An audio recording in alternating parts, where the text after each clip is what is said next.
Yo, people, what we saying, what we screaming, back again with another stream.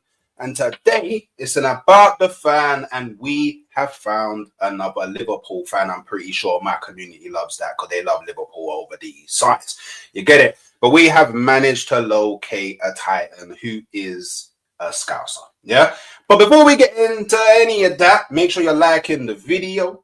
Yeah? Make sure you're subscribing to the channel, not just mine, but supporting Drifty over at Team Coppish as well. Show the love and make sure you're hitting the post notification so whenever I go live or drop a video, yeah, you don't miss it. Because why would you? You know them ones there. And look, anyone that's watched this show before will know the settings. Anyone that's new, unfortunately, I cannot interact with the chat due to the structure of the show. At some point, this will be a podcast on Spotify, and what makes sense in a live stream will not make sense to someone listening back on audio. But any questions that you do have for Drifty, feel free to send in a super chat and he will answer all and any at the end of the show. So look, Drifty, one of the titans of this YouTube thing, yeah, and the final piece of the Holy Trinity that we have done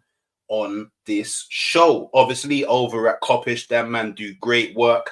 Them man put in the graft. Them man are definitely my favorite Liverpool fans, and a lot of others as well. Obviously, you know, sometimes he's got a little something say about Arsenal that we're not too happy about. Rather than that, he's a great guy. He's doing his thing, and let's show him his love, brother man. Drifty, what you saying? Yeah, man, come on, G. I like that intro still. That was cool, man. Yeah, man, you know, we gotta do things proper over these sides, you know, gotta give people their flowers where flowers are deserved. And yeah, I mean, I hope you enjoy the conversation that we have today. But yeah, man, looking forward to it, man. Obviously, you know, as you know, this is going to be put on Spotify and people don't always listen to the end. So let's get it right out of the way at the start. Should people wish to find you and support your journey, where can they go? You can find us on Team Coppish on all platforms, all socials, Insta, X, YouTube, all over the place, guys. And if you want to follow me personally, it's Drifty TV. I need to get back on the grind, need to get back on it. Coppish is the baby, do you know what I mean? So all my effort goes into that. But, you know what I mean, every now and again, you got to get a little selfish. So I got to get back on my own grind, got to get my thing going. In the summertime, I think is when I'm going to start really putting in the work on my channel when we get that break after the football's day, you know what I mean? So, yeah, man, come follow me there, man. Big up. Sweet. And I mean, boy, talking about getting to the break, like, look, what have you made of Liverpool's season this year? Because I don't know, you man have definitely blown me away. I definitely did not expect this. Like, did you anticipate like this type of domination? And what do you think's been kind of the catalyst for this season? I didn't expect us to dominate, but I did think we would win. Okay. I remember I had to answer a lot of questions, even from my own man them, about why I felt like Liverpool could win the league. And it seemed to me logical. It wasn't even just from an emotional point of view or a hopeful point of view. It just seemed like a logical point of view to look at the situation and think, well, City, you're going to have a fall off at some point. 5 in a row ain't getting done. Like, I know in the future, maybe somewhere way down the line, but we looked at 4 as an absolute monumental thing, which they did, which you have to congratulate them for. 5, I just felt like, nah, you don't go 5. Not when De Bruyne's aging, not when Rodri's telling man that he's rinsed and he feels tired. That injury was fatigue. We know that. Like, he's been telling man for months, I'm knackered, I play all the time, I'm tired. You look at all of the other players that they got in their team, like Bernardo Silva's been coasting for ages. Gundogan, I told everyone that wasn't a room, you know what I mean, a needle mover. He's old now. Like, him coming back don't really do much. Like, I just looked at everything and I just thought City ain't going to be the same. And then I looked at Liverpool and Arsenal and I just went purely on logic and I just thought we have a better squad. Like, that's the shit. I just think we have a better squad than Arsenal. It's not by a canter. I just felt like we had a better squad. And I looked at the way we fell away last year and I think it was emotional. I think we were mentally and physically exhausted with Klopp leaving, everything around that, all the injuries we're going through. We won the cup final with the kids. You have emotional ups and downs. We're all over the place last year. So I just felt like this year we had a little bit more in us to just go all the way. You know what I mean? And thankfully, it came to fruition. No one could have seen Arsenal get any injuries. No one could have seen Rodri get any injuries and City dropping off to this level. So I thought if we won the league, it would be by like maybe 3-4 points at the most. Do you know what I mean? One of them ones, right down to the last day or two of the season. And you know, thankfully, it hasn't gone away from our point of view. But yeah, man, it's been fun. I know everyone's enjoyed laughing at us for the last week when we have crashed out of the 2 cups, which I get. You know what I mean? Everybody was waiting for their moment to laugh at us. That's the name of the game. But taking that 1 week aside, I think we've been really good this year. You know what I mean? I've been impressed. So I've been impressed with the manager. I've been impressed with the players. Salah's on course to have an all-time great season. Yeah, man, it's been good, man. This has been one of my most enjoyable seasons of all time. It has, genuinely. I didn't think that would happen after Klopp leaving. I thought Klopp leaving was going to put a proper dampener on things for a little while. I believed in Slot, but I felt like maybe his charisma and all that was going to take a while to get used to with Klopp being so outgoing. Credit to Slot, though. He's become funny as the season's gone on. He's started to show his emotions a bit more. So, yeah, all round, man, it's been good. I've enjoyed it. I mean, you mentioned the 1 week of everybody enjoying themselves at you lot going out. Like, what do you make of that? Like, and I don't mean like the rivals fans' perspective on it, because rival fans are always like, they're always gonna laugh when you go out in it. But what do you actually make of the team crumbling at these 2 very important points? And do you think that will have any sort of mental or emotional effect on them going into the remainder of the Premier League season? Well, it was inevitable, if I'm being honest with you, fam. Like, I know we never want to admit it to the rivals. You don't want to say these things out loud because, like you said, we're always bantering each other and stuff. So everyone's always looking for one up in it to, like, you know what I mean. But when you have that's what I love about some of the channels that like I mess with those, because we know how to switch it on and off. It's time to joke or it's time to have a real conversation, and that's the perfect blend to have when you do this, right? So I pride myself and the boys, we pride ourselves on being able to do both. So we won't have the banter, we won't have the laugh, cool. We won't have the serious combo, we can have it. So from a serious point of view, bro, it was coming. That the squad is being stretched to its absolute maximum, trying to compete for 4 competitions. We know that when we had the best squad we've ever had in 22, and we came within 110 minutes, but we didn't get over the line. Real Madrid and Man City said, nope, not today. Boom, didn't happen. But we saw what that did to our squad, because the following season was horrendous. And it was because them man there, 66 games, ran into the ground. The man were done. The man were spent. All their legs were gone. And it took a lot out of the squad. So I don't really ever want to chase the quad ever again, if I'm being honest with you, because it takes too much. I know you want to brag and you want to be like, look what we did, because it'll be you've clocked football, innit? If you do that, you've clocked football. There's nothing left to do. And we nearly immortalized like you know what I mean? We'd have done that would have been it. No one could have ever said anything ever again for the rest of our life. Like, that's it. But if you're being realistic, I don't want to hear about it. I don't want to chase it. I don't want to know it, bro. It messes up your squad. Injuries start kicking in. People get tired mentally and physically. You start losing concentration in one competition. This, rare. I don't want to chase no more quads. So I was all right going out the FA Cup, because I felt like, you know what, we'll probably do a double. And that's perfect for this season. No one could have foreseen us playing so badly against Newcastle, even though I did believe that was a 50-50 game. We were terrible in that match. But again, I just think it's fatigue, bro. I think if you look at the energy PSG had, that was a team who for both legs could rest their main players, because they've got their league sewn up. So they came into that game fresh as a daisy. They're quick, they're rapid, they're a brilliant team, ballers. Their midfield and their forwards are just crazy. And they took all the energy out of us in those 2 games. So that cup final, I think we were exhausted. Do you know what I mean? And Slot has got to learn, which is where he's got to take the L. He's got to learn to trust some of his squad players. He hasn't been trusting players who I believe would have probably got us over the line in 1 or maybe both games. I think if Endo played more, we could have gone through. I think if Chiesa had more game time in this turn of the year, I think he would have affected some of those games better. Gakpo came on and couldn't even move.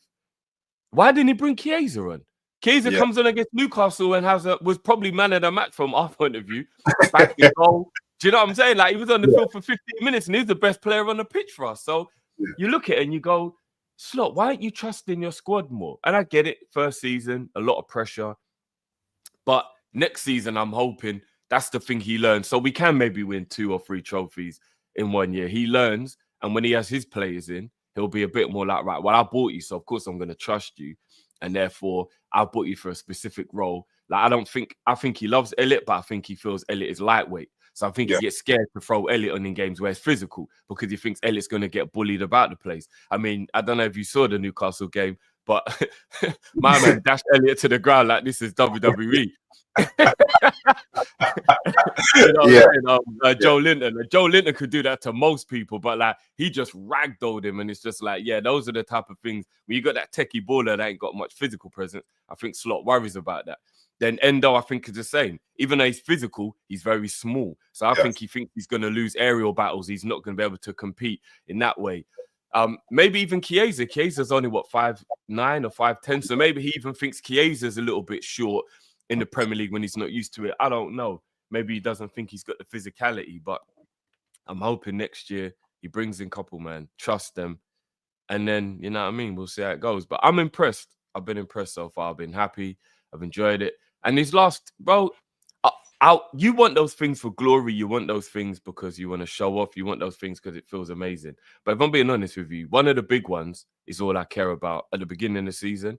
So I'm not going to change the rhetoric and get all down and out just because we got close to a few but didn't get over the line. I'm still looking at the bigger picture. When we're parading and we've won the Premier League, because I don't think it'll affect us enough for you to catch us. Nobody's gonna truly in that moment go, do you remember when we lost to PSG? I can't believe Newcastle beat us in the final. Everyone's just gonna be like, the holy grail was reached. We won the Premier League. That's it. Do you know what I mean? Like, it's what we came for. So I'm all right with going out. I'm all right because of that. See, if he was like 2 points behind us and I thought we might not win the league, I'd feel totally different about going out. You know what I'm saying? But the cushion makes me believe that fold the club and never play football again if we drop 12 points. Because what that means is it means that Arsenal have to beat us at Anfield and we have to lose 3, draw, or lose 4 games out of the 9. So that's 5 games out of 9 where we have to drop points considerably. If we do that, fold the club. I'm sorry, fold the club. Like, we're done. You know what I mean? Like, we're done. There's absolutely no way in this world. And that would mean you went flawless, 9 wins, bang, bang, bang, bang, bang, bang. Do you get what I'm saying? Because if you drop a point, we even get another blind. Do you know what I mean? Where we could lose 5 games if you drop points and still win the league. So if we mess this up, it will be the biggest. Like, it'll be the biggest. It's more than a bottle job. I don't even know what you'd call that. We'd have to find another implosion. We'd have to find another word. It wouldn't even be a bottle job anymore. It'll be like, yeah, that can't run. That cannot run, man. Although I think like it's like incredibly unlikely that scenario will happen. Like, I think I probably have more chance of getting struck by lightning twice in the same day. If it did happen, Slot out.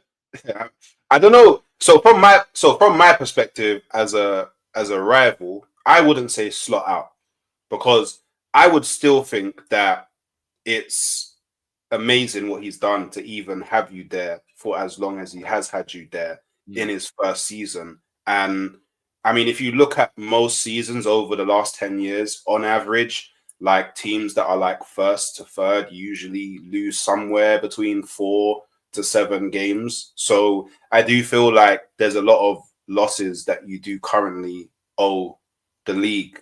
So from a superstitious point of view, I do feel there's a lot of like losses that you do owe the league, but I wouldn't say slot out, because he would have done this without any backing. I don't actually know if he actually wanted Chiesa. I mean, the fact that he's hardly played him would point to me that Chiesa wasn't a slot signing. Opportunistic signing. Potential world-class player at 10 mil. Why not? That's what it was. It was an opportunistic signing. I think if Liverpool fans went, you know what, slot out, I think that would be very disingenuous because you lot never. Well, you say you expected to win the league, and obviously you got your reasons for it. But I mean, if you looked at it logically, expecting a manager in their first season to win the Premier League, regardless of how strong your squad is, I don't know. To me, that's a. I personally, if I was a Liverpool fan, I would have been like, look, if we can win the league, great. Like, if there's an opportunity to capitalize, because we're good enough, we're Liverpool, right? If there's an opportunity good enough to win the league, cool. But first season slot, I'm just looking at you maintaining like our top 4 position. And then, especially with the window that you had, and then obviously after that, we build in the next summer. And then when I start seeing you bring in your players, I can then make a fair assessment on where I think what I think we'll be doing in the next season, right? But at this point, you probably got it all wrapped up. And from my perspective as an Arsenal fan, it's frustrating that we dropped all the points that we did drop, because now we're entering a stage for Liverpool where it looks like you will drop points. So now my team can't. Yeah, we can't even capitalize now. So we kind of harakiri'd ourselves from the race, in it. So, but it is what it is, and at the end of the season, if you man are doing this, I'll be like, cool, take my hats off to Liverpool. Car, you know what? I like Liverpool. A lot of people think I don't like Liverpool, but I actually like Liverpool. We're very similar in terms of like our clubs, our ethics. Like we're both we are very, very similar. We both got that, brought brothers through when people weren't really bringing brothers through, and then it brought a lot of brothers into our fan bases, and very culturally diverse. We're very similar, so I respect Liverpool, innit? But you said, yeah, and this is my what if question, and it's funny because I thought about this what if question before we spoke, and you spoke about you don't want to think about quads anymore. You don't want to think about chasing quads anymore. But here's the what if, yeah. So obviously you're a club that's known, yeah, for chasing quads. And in recent years you've had opportunity to win the quad on a few occasions, yeah. This season I think was definitely a shout as well, based upon how good your team has been. But obviously things happened. So look, we're going into next season, yeah. You're able to build a Liverpool first 11, yeah, past and present, yeah. So any current players, any past players that have played for Liverpool, all in their prime to go and win the quad next season. Who do you pick and why? So in any position and any number of players, it doesn't matter how many players it is, right? So first 11. So you got to build a whole first 11. So whatever formation you want to go with is cool. You can pick the formation. First 11, past and present players, all in their prime. If you want to, I mean, you could. Let's make it players that you've seen, because I mean, it's very easy to be like, So we're talking like Andy Robertson can be 27 again. We're talking yeah. So all of the current players that you've seen, they're all in their prime. All right, so Allison would stay in. Robbo would stay in. Trent would stay in. Virgil would stay in.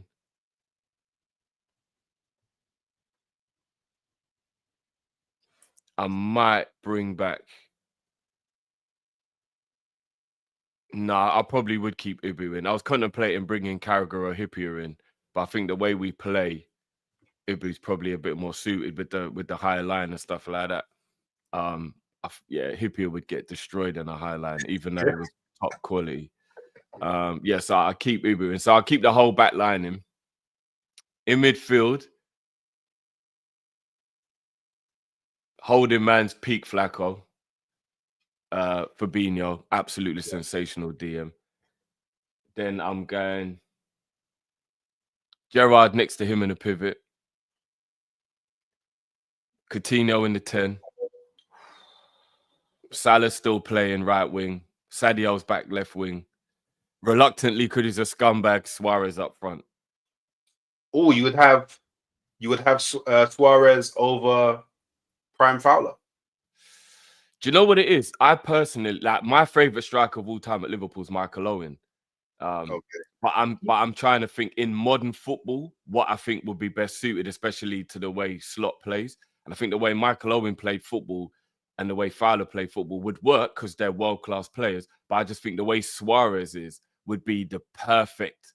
Do you get what I mean? Because he wants a false nine, but he wants someone who's also lethal in front of goal. And that's exactly what Suarez was. Suarez was an all-round everything. He was an out-and-out nine. He was a support striker. He was a false. He could be whatever you wanted him to be. Like, Suarez is one of the greatest forwards of our generation, period. Like, he's sensational. So even though I prefer Fowler and Owen, I think if I'm looking at what would work best in the system, then I probably would go Suarez. So, yeah, I mean, Mane, Suarez, and Salah, you win a quad. There's absolutely there's no doubt in my mind you win a quad with that. What peak? All of them in their prime. Nah, that's crazy, bro. That would be absolutely insane. All right, just to play a bit of like devil's advocate. Yeah, I hear the false nine shout. You want someone that can create and someone that is lethal in front of goal. But so you're willing to have prime Suarez over prime Fowler, prime Owen, and prime Torres? Because Torres at Liverpool, Torres broke my heart. That was the first footballer that broke my heart. Yeah, he was a super bad boy. Like, I'm thinking you've got Coutinho and Gerrard in the midfield. Is creativity going to be a problem? No, it won't. But remember, Suarez was also a lethal nine as well. That's what I'm saying. Like, his finishing is exemplary, but he can drop in if he needs to. So the reason why I would go with him over the others is because I think the way he would bring Mane and Salah into play would get them double figures as well. Do you see what I'm saying? Whereas someone like Owen or Fowler, maybe Fowler more so because Fowler's link-up play was exceptional as well. But I still think Fowler would just always be goal hunting. Yeah. Whereas with Suarez, if Suarez is dropping in, because I still want Mane and Salah to get 20, 30 goals each as well. Do you see what I'm saying? With Michael Owen playing up front, for example, I don't think they do because everything would just be focused on getting the ball to Owen. So I think Suarez, he just, you know what I mean? I just think he brings everyone else into play just a bit more than the others. Torres' link-up play was brilliant. Fowler's link-up play was brilliant. Like, I'm not doubting it. I just think Suarez is that bit above. Like, for me, Suarez actually sits at the table with Cristiano and Messi and Neymar. That's my personal opinion. But that's how highly I rate Suarez. I think when it's all said and done and everybody really sits down and deep sit, as much as he's a scummy human being, and we're just talking about football, Suarez sits at that table. He's the greatest number 9 of his generation. Because everyone before him, like Gabriel Batistuta, R9, Thierry Henry, all them man there are like a different generation, innit? So from when Suarez, I think Suarez is the best 9 of his generation. Like, he was exceptional. You know what I mean? Like I say, it's just a shame he's a dickhead, but yeah. I just think he was something else, man. Like, he got 66 goals in a team that had Neymar and Messi. Think about how good you've got to be, bro, to get 66 goals in a calendar year. And you're playing with Neymar. And then, man, they're doing up 50, 60, 70 goals as well. It ain't like, do you know what I'm saying? Like, yeah, Suarez was something else, man. He was crazy.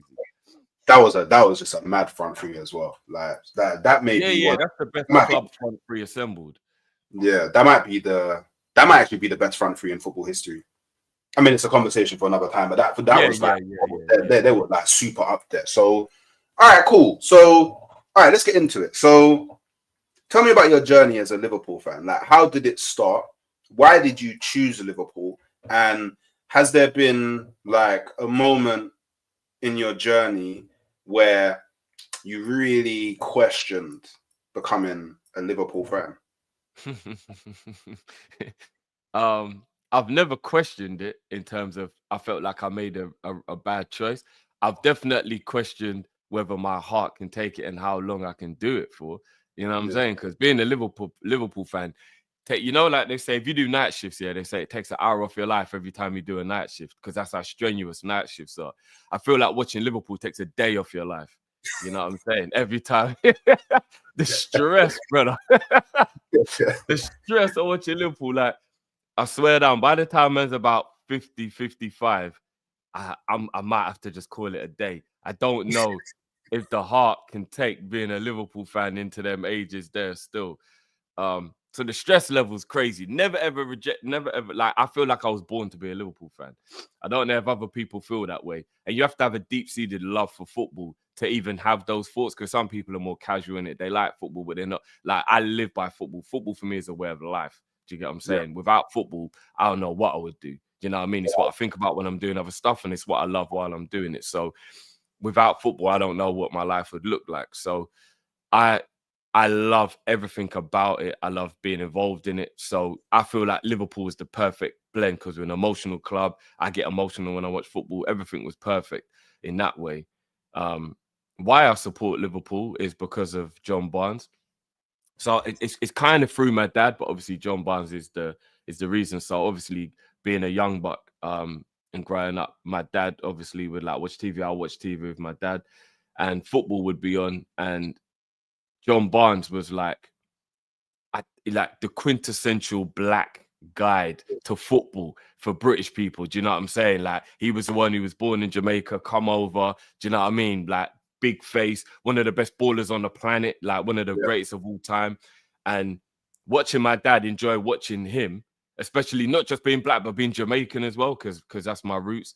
Yeah. So like, I just remember the joy my dad got from watching it. And my dad isn't even really super into football. Do you know what I mean? But he just got joy watching John Barnes, you know what I mean, playing for Liverpool or whatnot.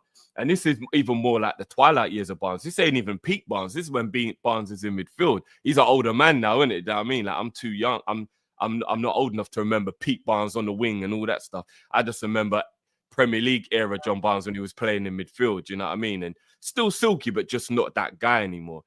And I remember just watching my dad just love watching this guy play and just like having a representation. I just thought, that's it. That's my favorite footballer. So John Barnes at that time was my favorite footballer, and that's the team. Who's he play for? Ironically, red is my favorite color. They wear red. Everything just felt like it matched. It was like, boom, let's do this then. Do you know what I mean? Let's go. So from about 6 years old, I think. Obviously, I didn't get diehard till I became old enough to truly understand it. But from about 6 years old, I'll probably say is when it was like, right, John Barnes, Liverpool, they play in red. That's my team. And then never looked back ever since, man. So it's like John Barnes and my dad are the reason why I'm a Liverpool fan. Okay. Yeah. Now, John Barnes, he actually did a lot for just black people in general in the UK when it comes to football at all levels. Like, there's loads of people that probably played football and not even really made it to any level, but they played football just because they saw Barnes playing football at Liverpool. And like, at the time he was at Liverpool, like, Liverpool was like that was when we was kings, like Titans. So you've seen a brother who, you know, Jamaican heritage, wasn't born in the UK, came over here, and now he's made it all the way to playing for Liverpool in that team that Liverpool had at the time. Like, I don't know. I personally believe representation is like a very, very, very crucial thing for people in the children, world. 100%. Yeah, definitely. Because, like, obviously, I saw Ian Wright, who I think Ian Wright is like a very similar kind of. I was going to say Ian Wright is just the next generation's version of John Barnes. Even I think they're actually quite similar ages, but remember, Ian Wright came into football a lot later. I don't think Ian Wright became a professional till he was 22, 23. So he has a very, very unique late story into professional football. But yeah, you're right. Ian Wright's the next one. If I was about 4 or 5 years younger, I'd probably be an Arsenal fan. I got to be honest, because it would have been Ian Wright, innit? Ian Wright would have been the next one that would have been, because I love Wright to this day. Uncle Wrighty, man. Do you know what I'm saying? Like, love Ian Wright. So if it wasn't Barnes, do you know what I mean? So like, couple years younger, bro, I could have been an Arsenal fan. It's crazy, bro. You could have experienced the Invincible season. That would have been epic. But I hear it though, because like, you know, as a Liverpool, I wouldn't know what it's like in Europe, but we're not gonna get shady. We're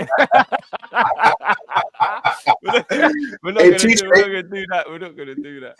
Touche. So, all right, look. So obviously, you know, you've supported Liverpool for a very long time, and you would have experienced like a lot of things as a Liverpool fan.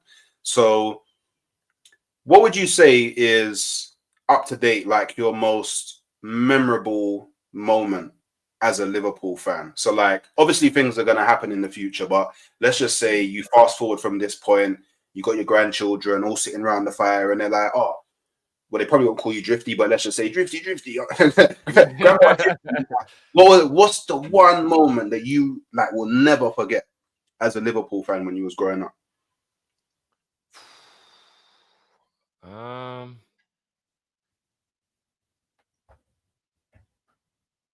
It's so weird, because what's standing out in my mind now might not be what would stand out in my mind at another point. Right now, what really sticks out in my mind and forever will was when Alisson had just lost his dad and he scored that header to get the winning goal against West Brom. That moment was so touching. It's because it transcended football. It became a human moment. That moment was so incredible that, funny enough, it kind of stands out a bit for me more than like Istanbul or Lovren's winning header against Dortmund at Anfield on that European night, or because there's so many amazing moments that stand out. But for some reason, that Alisson header against West Brom after his dad had just passed away, that moment just hits harder than anything. And for me, right now, that stands out as like my most enjoyable, emotional moment. Like, I nearly cried. Like, when you feel your eyes welling up because I can see his emotion and I know what it's like to lose loved ones. All like it was such an overwhelming moment. I'll probably say that's what stands out in my mind. Do you know what? Yeah, that's crazy. Yeah, because do you know what? Just to circle back, because earlier you said you're quite emotional, innit? You're very emotional when it comes to football. Yeah. In real life, people say I'm a robot, but when it comes to football, I just get like crazy. Maybe that's why I'm so emotional during football, because it's a way for me to vent and get out what I hold in my day-to-day life. You know what I mean? Because I'm about stoicism, especially as men. That's how we're raised. We're not allowed to be weak, show weakness, be emotional. We got to be logical. We got to be on it. We got to be in control. You know what I mean? So maybe football's the part where I'm like, I can just, you know what I mean, be like, be thingy for a couple of hours and let it all out and then get back to being, you know what I mean, strong afterwards. So yeah, because I'm very similar. Because look, I've asked a lot of people this question, and usually, well, especially with the Liverpool fans, like so far with Liverpool fans, I've heard obviously Istanbul comes up a lot, but also the Barcelona comeback is something that comes up as well. Yes. But whenever I think about this is myself now. Whenever I think about a moment like that, I'll probably never forget as an Arsenal fan. It actually isn't a moment that happened playing the game. Like I still remember sitting down and watching like the live press conference of Thierry Henry telling us that he's leaving Arsenal.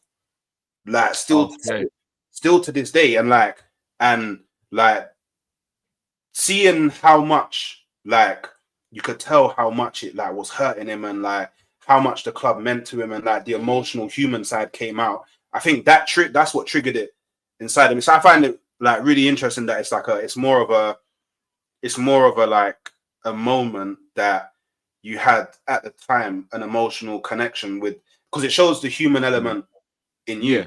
Well, do you know what I'm saying? And I think that's very powerful, because I didn't even know that he lost his dad. And then, do you know what I mean? I don't know, because obviously I'm not a Liverpool fan, so I don't look into like the players' lives that deeply. But for that to happen, that's mad.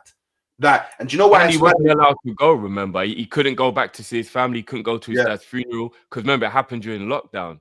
So imagine even more. You find out and you can't even go and be with your family, even be at your own dad's funeral. Do you know what I mean? Like, I can't even imagine what that would have been like. Do you know what I'm saying? So, and it's like, I don't know. I'm a very like, I don't know, spiritual energies, like high up in the sky type of guy. Yeah, like that was meant to happen. You know what I mean? Like it was like he got his way to like say goodbye to his dad, innit? Because obviously, like you said, he couldn't travel. And then if you think about it, how many goalkeepers have you ever seen score a header? Like seen score a goal? Like goalkeepers don't usually score. Like and probably in that, I don't remember the context of the game. I'm assuming it's a goal that you needed, right? Like we had to win the game. We had to win the game. So for him to win that game, given the context, I think is crazy. Personally, I think that's crazy. And that's probably that moment there might actually be his greatest moment as a Liverpool player.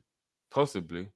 Because obviously all of the context that was involved in it. Nah, that's big. Nah, big up Alisson, man. Big up. Although I want you to stop being sick in goal for personal reasons. Big you up, man. Nah, big you up. And, Big you up. the header was a bullet as well. It wasn't even like a fluky goal. It was like he scored that like he was Peter Crouch or something. You know what I'm saying? It's a bad boy header still. So yeah. Big him up, man. Big him up. So obviously, you know, I had to ask you, and I didn't know before, but Sadio Mane and Gerrard are your all-time favorite Liverpool players. Yeah. Obviously, John Barnes is like at the top, but that's for a different emotional reason. Yeah. Do you know what I mean? I didn't get to watch his playing career, so as much as I love him and he's a legend, if I'm gonna be realistic, I have to more pick the players I've watched their actual career. Do you know what I mean? Properly, rather than the guy who I've seen the highlights of what a G was, and then he represents something to me outside of Liverpool. Do you get what I'm saying? So yeah, outside of Barnes. Yeah, Mane, Gerrard. Why is that? It's hard to explain. Like I don't know if there's anyone at your club, because my favorite players aren't usually ever the players that are the best. On this occasion, I think they are. I think Mane's the best left winger, and I think Gerrard's the best player. Full stop. So it's a little bit of an exception, but generally speaking, like Joe Gomez, loved the guy. Nowhere near Liverpool's favorite or best player or anything like that. When he used to play for us, Divock Origi was one of my favorites. Cult hero, but like not that many people really care about him, but like I loved Origi. So it like Jordan Henderson backed him to the hills. So many people I've had to fight with about my captain and defending him. Loved Henderson. Like for some reason, it's never normally the best player that's my favorite player. There'll be something human that I find in common with them, or do you get what I mean? Or something like humble beginnings for Sadio was crazy. If you see the story of this guy when he had to leave home and his mum and dad didn't even know he's leaving because they wouldn't have let him know. I wouldn't have let him go. Only his uncle knew, and he had to beg his uncle to keep it a secret till he was out the village. Then he got to France, had nowhere, you know what I mean, to stay. I think he had like one uncle there that he like had to stay with, but then he was kind of homeless. And you just look at the story and you just think that is remarkable. That you were just this young kid in Senegal in a village and you just thought, I've got to leave if I want to make it. And you left on your own and you went and did your thing. That's just, we grow up so spoiled in England, especially in the Western world, yeah? We don't understand struggles like that. We'll never be able to fathom, no matter how broke you grow up, no matter whatever, you don't know poverty in the Western world like when you go to other parts of the world. Do you get what I mean? You just don't. And a lot of them are just so free and loving life. They don't even know they're living in poverty because to them, materialistic stuff ain't important. Do you know what I mean? Which is another Western world thing, innit? Like they can live in a hut and as long as they've got their family, they don't care. That's them. That is rich to them. Do you know what I mean? Yeah. But when we look at it and we think of where they come from and the lack of opportunities they have, not even having electricity, some of these people, and you see how far he's come and you see what he gives back. I don't know if you know, but Sadio gives back, I think it's 30% of his paycheck every time goes back to his village. He's built hospitals, schools. Do you know what I mean? Like the man is just like on another level of like what he does for his people as well. He's just a great human being all round. And I think not only him being a great person, superstar footballer, world-class baller, one of the greatest ever players to play for Liverpool. So everything just put together, I just love the man. Do you know what I mean? I just think Sadio's the guy. And Gerrard kind of speaks for himself. He carried us on his back for his whole Liverpool career. Do you know what I mean? Captain fantastic. The amount of winners, the amount of goals, the amount of hero moments. It's crazy. And then the talent on top of that. You know what I mean? So Gerrard is everything Liverpool embodied. And then Sadio is just the guy. Do you know what I mean? So I think that's probably what it is. And just just a quick random question, yeah. So all right, so Sadio Mane being your favorite player, well, one of your favorite players. So no, I think he is. I think Sadio Mane is my favorite Liverpool player of all time. Okay, cool. So let's rewind, back to when Sadio Mane left Liverpool. Yeah. So given all the kind of context that you have now, and you still know everything, would you have kept Mane to sell Salah, or would you still have sold Mane? Ooh, that's an emotional heartstring puller. Jeez. I, if I'm taking my bias aside and my love of Sadio, if Sadio was stayed one more year, I think we would have been good still, because that was a year when Nunes came in, and Nunes wouldn't have had so much pressure to adapt because we would have still had Sadio. And so I think Sadio should have been Ballon d'Or winner that year. Just because Liverpool didn't win the Champions League, it's disgusting. That's why I don't give a shit about the Ballon d'Or. Mane was exceptional all season, carried his country to the African Cup of Nations, exemplary captain for them, came back after that, powered Liverpool to, you know what I mean, to almost winning the quadruple. Like, he was on absolute smoke. He buried City in that FA Cup semi. Like, his performances are just outstanding. I can't believe that one game of not winning the Champions League should determine whether or not you're the best player in the world that year. He was for me. I don't care. Yeah. I know people are going to say I was biased. I think Sadio Mane, I think he came runner-up to Messi that year. But for me, I think he was the winner of the Ballon d'Or that year, without a doubt. So I think the following season would have been brilliant with him. But if I'm being honest with myself, I think there's more reinvention in Salah's game that gives Salah more longevity. So I think a lot of the explosiveness that made Mane the absolute king at what he was, when you get to 30, that's going to start to dwindle, right? So he would have still been effective, but he just wouldn't have been as effective. Whereas Mo reinvented his game, and now Mo's creativity is on a whole nother level. I know Sadio was creative, but not as creative as Mo. So if I'm looking at it from a logical point of view, I think Salah is the one more important out of the two to stay from a longevity point of view. But from a bias point of view, at that moment right then, I would have sold Salah over Mane because Mane was my favorite. Yeah. But with the hindsight, like you're saying, looking back in it as well, yeah, Sadio going over Salah was the better decision. Salah's been exceptional since Mane left. And albeit Mane did get that really bad knee injury that had him out for half of a year. And at his age, that injury was probably detrimental to what's happened to him in terms of his career. But even though I heard he's balling out still right now, even though obviously over in Saudi is not that difficult. But yeah, I would have kept Salah over Mane in hindsight. Yeah. Okay. And just another quick random one, yeah. So Mo Salah, yeah. Where do you rank him inside of like best players to have played for Liverpool? Like, does he hit top 5? Does he hit top 3? Or is he in your mind the best player to have ever played for Liverpool? See, what I try and do when I have this conversation is I try not to be too recency bias, because I think that's what we do a lot. And it's difficult when we don't know the people that played before, but you watch the tape and you try and make educated guesses or so Graham Souness, Kenny Dalglish, obviously Steven Gerrard, John Barnes, like these guys are just crazy, out of this world-class ballers. Alan Hansen, absolute like ball playing centre back in them days when people didn't even know about ball playing. Crazy, bro. Do you know what I'm saying? Not only was Hansen good, he was a ball player, so he was like 20 years ahead of his time. Do you get what I'm saying? So it's a little bit disingenuous to look past those people because of what they were. He's definitely got to be top 5 though.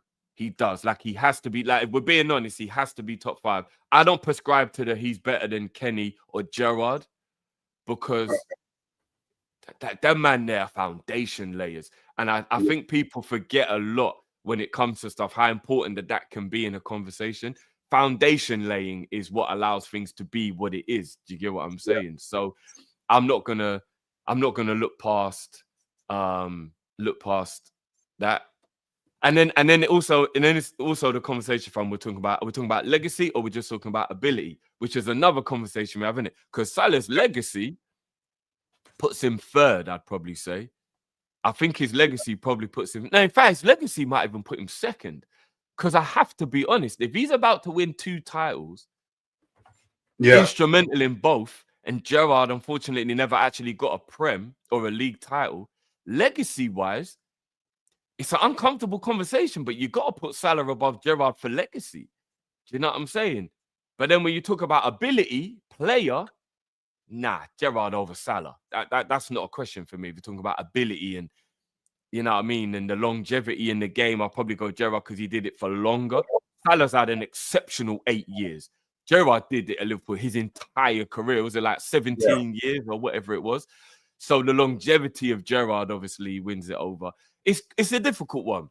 It's crazy. Yeah. I think Kenny sits at the top of the tree.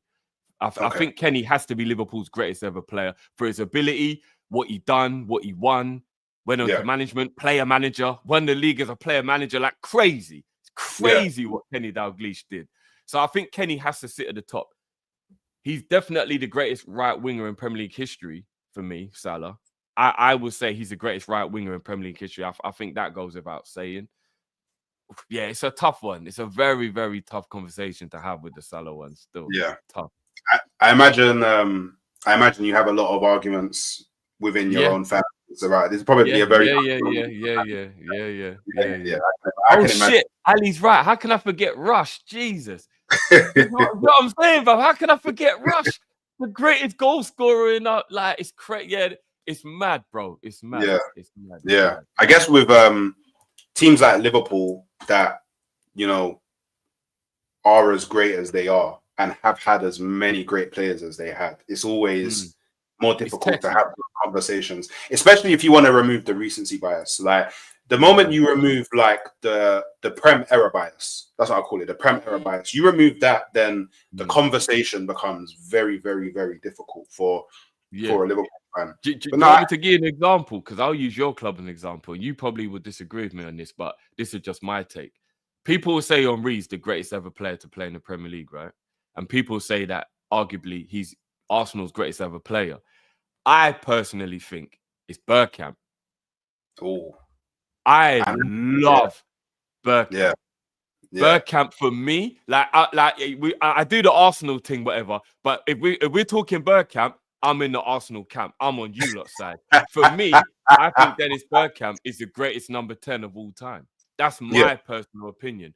And I know a lot of people be like, well, over Zidane, over Ronaldinho. I'm like, yo, them man there are elite, but they're just something about Dennis B, Like when you just go back, you just watch that guy play football. It was disgusting how easy football was to him and how great he was. So I think Dennis Bergkamp's a better footballer than Thierry Henry. I know that conversation gets real techie, especially amongst Arsenal fans. But for me, I think Dennis Bergkamp is the... So, like, it's funny, isn't it, how, like, the conversation can be so skewed and looked at in different ways from different points of view. Do you see what I'm saying? And it's a hard one because Dennis Bergkamp says that Thierry Henry was the best player. And Thierry Henry says Dennis Bergkamp was the best. Thierry Henry is still open now about how big of an impact Dennis Bergkamp had on him and his career. And when I look back, see, this is where the conversation becomes a bit difficult for me, is because I'm well aware that if Thierry Henry didn't come to Arsenal and wasn't like the understudy of Dennis Bergkamp, he doesn't become as good as what he became, because the kind of like the shooting technique that he's known for, like placing it that bottom right corner, he learned that from Bergkamp. Bergkamp taught him. He learned that from studying Bergkamp. So But then Thierry Henry went on to become that player, like that level of player. And I don't think that Bergkamp became that level of player, but ability wise, I would probably say Dennis Bergkamp. It's kind of like the legacy ability conversation. Ability, there's no doubt Dennis Bergkamp, the best player that played for Arsenal ability wise, like not just natural football ability. There's no like conversation at all. But when you start thinking about what they actually did for the club, obviously a lot of it was combined, but you just look at Henry and you go, wow, this brother was just on different levels, in it. But look what Bergkamp did for Ian Wright. Then look what Bergkamp did for Nicolas Anelka. And then, like you said, look what he did for Henry. Bro, this guy made players better, bro. Bergkamp is the reason why Anelka went Real Madrid. I'm not trying to take nothing away from Anelka, because Anelka was clearly a baller. But, bro, look what Bergkamp did for Anelka, bro. It's crazy. Ian Wright says it himself, bruv. He improved Wrighty's game. Yeah. Bergkamp is he's just a genius on a whole nother level, bro. Like His that, cut it's just was crazy. Dennis Bergkamp for me is something else, man. It's absolutely something else. I hear it. So, all right. So back to your favorite players now. So you got prime Sadio Mane and you got prime Steven Gerrard. Which one of them do you bring back into this current Liverpool team? Ooh, fuck.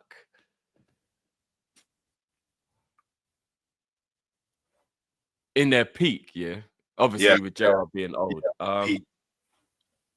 Oh, jeez.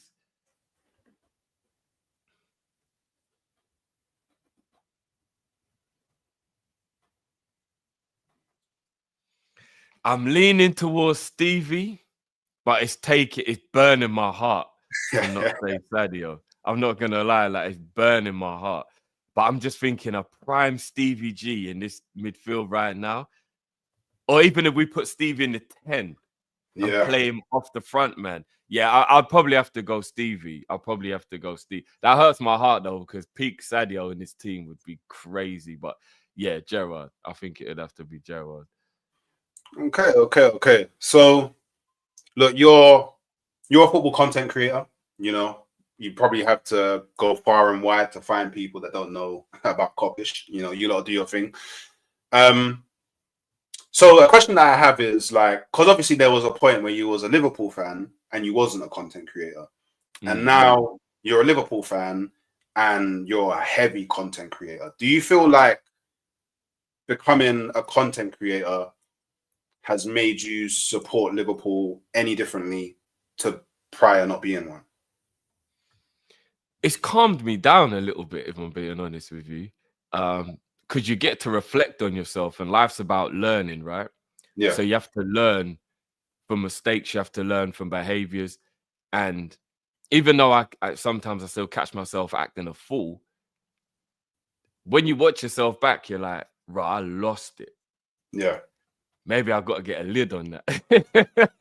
Whereas when you don't know it and you're just in your yard, now I know why the neighbors must be like, good game yesterday. Do you know what I'm saying? Because they can just hear me. Like I remember when Luis Garcia scored that volley against Juventus in 04-05, the year we won the Champions League. I remember opening my window and just screaming out the window, bro. I remember when Michael Owen scored that winning goal against you guys in the FA Cup final. The bottom corner, left foot bottom corner, opening my window, nearly jumped out, screaming, bruv, going nuts, bruv. It was crazy. And like, don't get me wrong, I enjoyed it and it was fun. But like, I think being a content creator has matured me. Maybe getting older, obviously, as well. But I think it's matured me, calmed me down a bit, give me a little bit of self-reflection, made me realize that you have to be a little bit more careful with things you say because people will listen. Yeah, and it makes me feel closer to it because I deal with it every single day now. Whereas before, I would think about it, but I wouldn't do anything about the thoughts. Do you know what I mean? Whereas now, because we're content creators, you're constantly being inventive with it as well when you're talking about it all the time. I love it. I didn't do this for any other reason than for what I do to be about football. Because I wanted to be a footballer growing up. For whatever reason, didn't make it, wasn't good enough, injury, whatever the case may be. And then after that, I always felt like there was a hole or a void in my life where football needed to fill that void, but I didn't know how. And then what I love about what the internet and what this creation has done for us is people like us who adore football, love football, and the people, the supportive people who are in our communities, who contribute and become members and super chat and do what allows us to financially be able to do this as well. Like, I know it sounds cheesy and corny, but I say to our community all the time, you lot don't know how much you've changed our life because you've allowed us to be able to do what we want to do for a living. And I will forever be grateful for everybody who shows their support to allow me to do that. It's a give and take because they enjoy what we give. And that's what entertainment is about, right? The people who are consuming the entertainment, they get that joy. And the person giving the entertainment enjoys the, you know what I mean, the feedback and what they get. So I love our community. I love everyone who follows us and helps us to do what we do, because now I can actually say in a much smaller level, I make a living from football.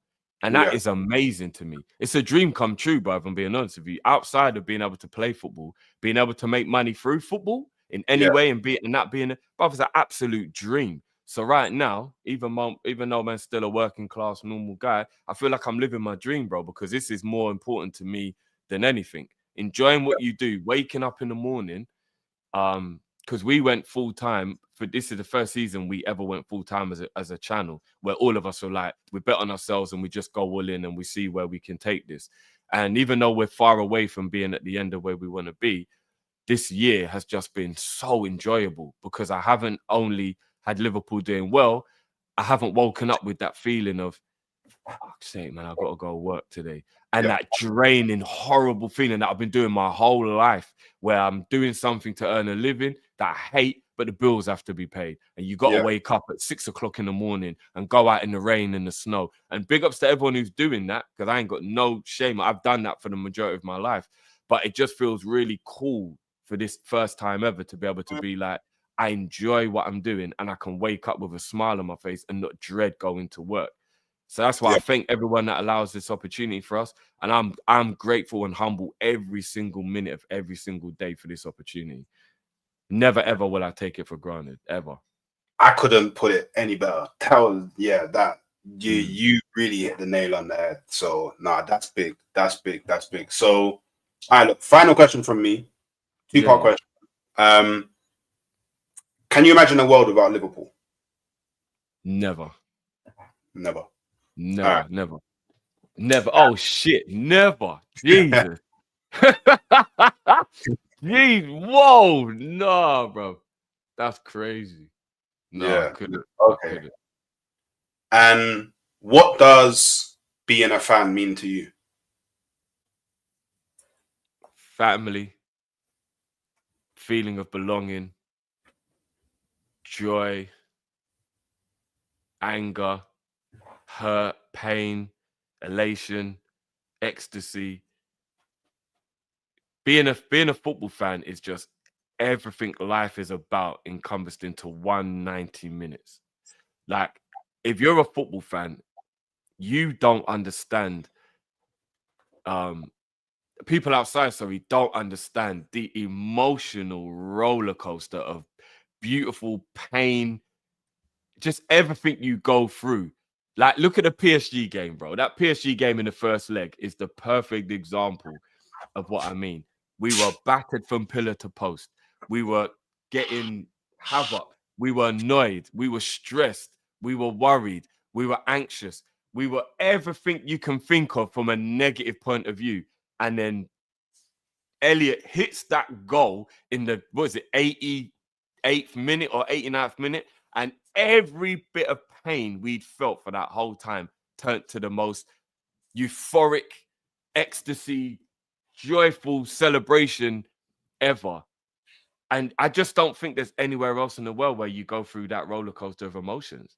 Like, I really don't. Like, football just brings you every single thing, every single emotion, every single life lesson. It's just so weird. It transcends more than just sport for me. So yeah, being a fan is just, it's a way of life. If I'm gonna just literally put it down to like a sentence, I would say being a football fan is a way of life. Do you know what? Yeah, I'm not gonna lie. Yeah, I've actually really enjoyed this conversation. You know, you're actually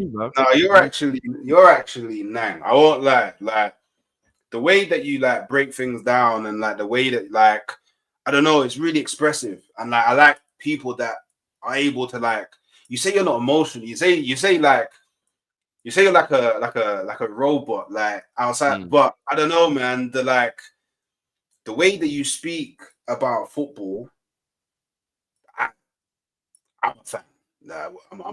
I'm a big fan. So I actually big up for coming on and. No, I appreciate that, man. I appreciate that, bro. That means a lot. So I appreciate it. Big up, man. Proper big up, man. Like, coming on, you know, giving your time and all of that. I appreciate that. I've definitely enjoyed the conversation. I hope the people that have been watching live have also enjoyed the conversation as much as I have. Obviously, you know, we had Shire come through and say big up Drifty for coming through. So basically, this is the slogan that the Liverpool fans in my community use. It's called, you know, you never walk alone. It's Hooks never walks alone. They're all trying to convert me from Arsenal to Liverpool, but I keep on telling. Okay. Hey, you know what, bro? You know what? Look, if you're willing to be baptized in the pool of liver and be clean, bro, you can come and join the good side, you know. Yo, we are always willing. You know what I mean? Clean heart, boom, baptized in the pool, bang, come true, bro. That's funny, man. And obviously, big up DB 1981 with the Big up, man. chat. Big up, that's big. That's your water bill paid this month. By the way, I super appreciate that, man. Like, I super appreciate any sort of like financial like support I get from the community is crazy. Because like, obviously, I'm still new to this thing. So whenever I see like things like this, like raw, I still have that thing of like raw, like there's humans out there in the world that are spending their hard-earned money on me, who's just a brother that talks in front of a camera. Do you know what I mean? It's a very beautiful, humbling experience, right? Do you know what I mean? 100%. And the people don't actually realize. That's why I always stress. I don't care how cheesy it is or how whatever. I always express to the community, you don't understand how important it is to us when you show your level of support. It never goes unnoticed. It will never go unappreciated. Do you know what I mean? And you know, brother, if you're a humble person, I don't ever think it will get old. Yeah. Like, it will always be exciting and it will always be fun and it will always be a nice thing for somebody to be like, yo, this is how much I like what you do. Here you go. Do you know what I'm saying? Yeah. The appreciation is crazy. I've been doing this for 6 years, I think. Fucking hell. Yeah, something like that. It's been a while now. And to this day, it still is as humbling as it was at the beginning. If somebody invests or likes or do you know what I mean? Or says something nice, like that feeling never goes away because you enjoy bringing the joy to the people. Do you see what I'm saying? So yeah, man. No, that's big fact, big up to the people, man. And obviously, big up Shy for the chat. HNWA. Hooks never walks alone. And now all the Liverpool fans in my community are going to be gassed because you said I can be baptized in the pool of liver. They're going to be talking about that for a while. But obviously, big up for coming on again. Big up, you know, all the people that spend their time watching and, you know, all the people that big up the chat every time. Just make sure on your way out, you're liking the video. Make sure on the way out, you're subscribing to myself and heading over and subscribing, if you're not already, to Drifty over at Coppish. And yeah, I'll catch you next time.